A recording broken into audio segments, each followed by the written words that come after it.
Hello and welcome to this special YouTube back to school video hop. Today I'm going to be using a combination of supplies. We'll be creating this card that's perfect for a back to school project for a teacher or someone in the school that you'd like to show appreciation to, or maybe even a teacher in the family. I'm going to show you how to create this wood effect border. We're going to add some distress inks to it to make it really come to life. Show you how to create a no ink blackboard effect in the back here. We're going to do some heat embossing and we're doing some Copic coloring. I'm only using 8 colours, but you can still get all of this shading and tone in just those 8 colours. I'm also going to show you how to get this glossiness into the owl's eyes so it really does look like he's wearing his spectacles. So let's get started. So the first thing we're going to do is going to use the Elizabeth Craft Design bark embossing folder on some Neenah Desert Storm. I'm going to emboss that, and you want to take out your thin die adapter when you're using an embossing folder. I'm using my Vagabond just off to the side, and you can see my lovely glitter plates there. So with that piece, I'm now going to use the My Favourite Thing rounded inside and out rectangles, which are going to form our blackboard. This is the border that we're creating now. So I'm going to cut that out again just on that lovely embossed piece. You want to do your embossing before you do your cutting, otherwise you will end up with a bit of a misshapen piece afterwards. I'm also going to cut the same inside and out rectangle out of the black, and we're going to use the inner piece for the inner blackboard. And you'll see that I just poked that out with the end of a tweezers, or you could use your Tonic craft pick, just something to poke it through that little release hole there. Again, I'm running this through the Vagabond. I will link that up in the description below, and I'll also link up my video that I did briefly on the Vagabond and why I love it so much. We are now, that is pretty much it for the blackboard piece. I just wanted to add a little bit of the gathered twigs, and I used my finger just to run over the edge, just to pick up some of those highlighted bits on that wood bark there to make it really look like an old-fashioned blackboard. I also found that when I rubbed my finger onto my craft sheet first, I got a much more even colouring around, so that would be a top tip there.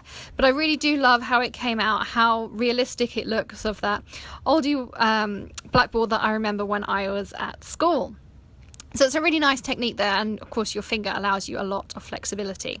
The next thing I want to do is I'm going to stamp out my Nerdy Owl from Pink and Main. I love this set, it's been in my stash for a while and I've been looking forward to using it. I'm actually going to give this card to Maddie to give to one of her teachers who has been tutoring her over the summer. We're going to write it as a thank you card for when she comes over next week. I'm stamping this out in My Favourite Things Hybrid Black Licorice. It's one of my favourite inks. I'm going to colour this in with Copics. We're only going to use 8 Copic colours. And this will work perfectly. I could also have added some Wink of Stella accents. I could have added anything. It's not going to run whether you use alcohol or water-based or anything else to colour in with. So I have a selection of colours here. You could see them on the screen. Feel free to take a screen print at that point. As I said, I'm only using 8 colours. I'm going in with my lightest tone just to get a nice base. Don't forget to colour inside his glasses. I also forget the bridge of his glasses, and you'll see I go back onto that later on. Now, colouring with Copics is great, but you do want to always lay down a light colour. That will allow you to blend a little bit more afterwards.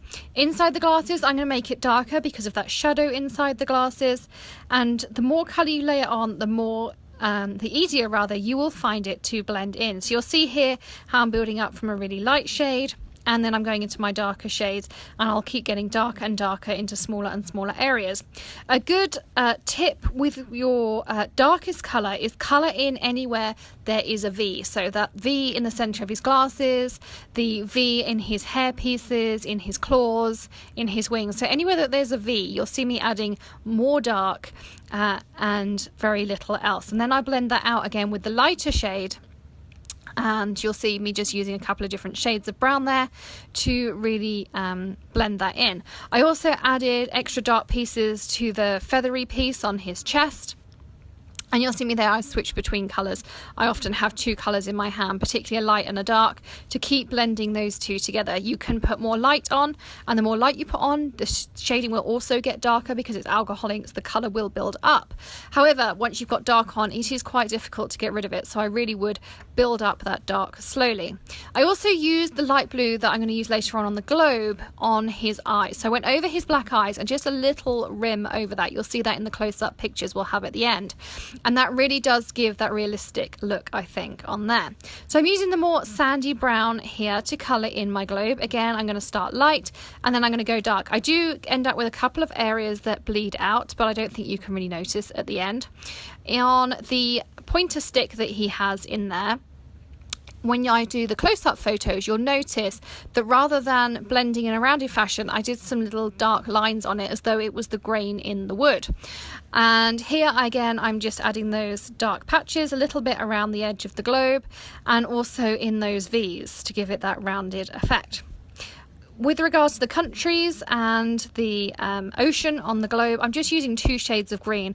I didn't really pay too much attention to light sources and things like that. I think he's quite a cartoony owl, and I more just wanted it to have some texture and shade rather than the more 3D effect. Now, the one thing I did notice is when I opened that darker blue, my one has dried out and I need a new one. So I tried to scribble out a little bit and blend it in, but then I ended up just going back with the lighter one a couple of times in some areas to add those lighter and darker patches. I actually cut this out with my Scan and Cut, a 0.08. I didn't have any dies that coordinated. So if you want to do that, you can do the same way. Now, my card base is made out of Neenah Solar White, half 8.5 by 11.